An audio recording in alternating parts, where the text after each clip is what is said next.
Yes, my friends, there's more to this than meets the eyes. I will try to explain this to you. Max Weber revealed the way to manage bureaucracies, and this fell like a cloak on the American system of production that was organized by Taylor, Gantt, Johansson, and the others, and Henry Ford was just a child of this. The problem is that when there is one way to do things and you consider that it is the best, it becomes the only way to do this. And this paradigm percolates even into the management of people.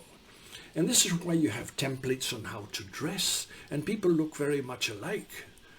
And also the templates regulate how you must behave, because people are frowned by behaving a certain way or coming to work dressed up in a way that is unusual.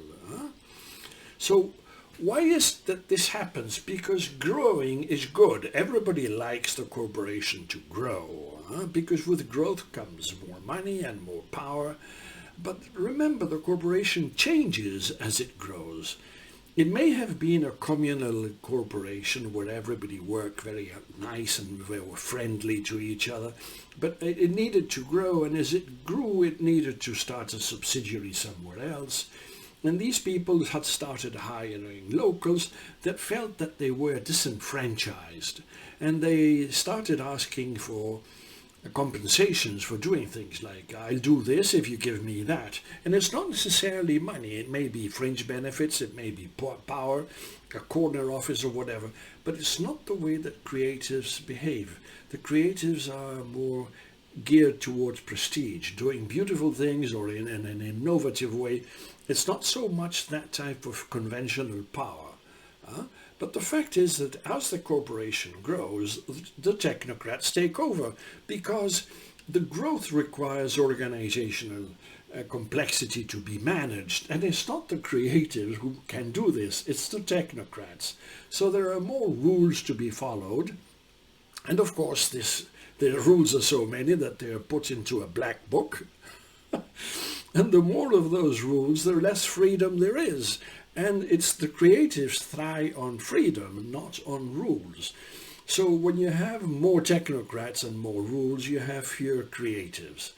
This is why Patricia Pitcher thought that the company that she loved was brain dead, because there were no more creative people producing new things. And it could have declined, because without the creative people, you don't have new products or new ways of doing things. So the only thing that you can do is find new markets and perhaps export your products elsewhere, where they're more appreciated, though they may be outdated. That's the case of refrigerators, of television sets, of cars, and whatever. As long as there are new markets for that corporation to delve into, then it will survive. But the real truth is that when corporations expand internationally, they are already old, mature, not necessarily brain dead, but they are led by technocrats, and they offer very little space for local creatives. And incidentally, this ethos impinges on local business schools, who are meant to prepare their students to fit into mature corporations, corporations that are mature at headquarters, though they may be new locally. That type of employment becomes aspirational, and this is what the students would like to fit into. And creativity, innovation dies out. And this might be the reason why it's so difficult to catch up with the leading economies. This is why I told you that there was much more than meets the eye when we began talking about this. Thank you very much for following me.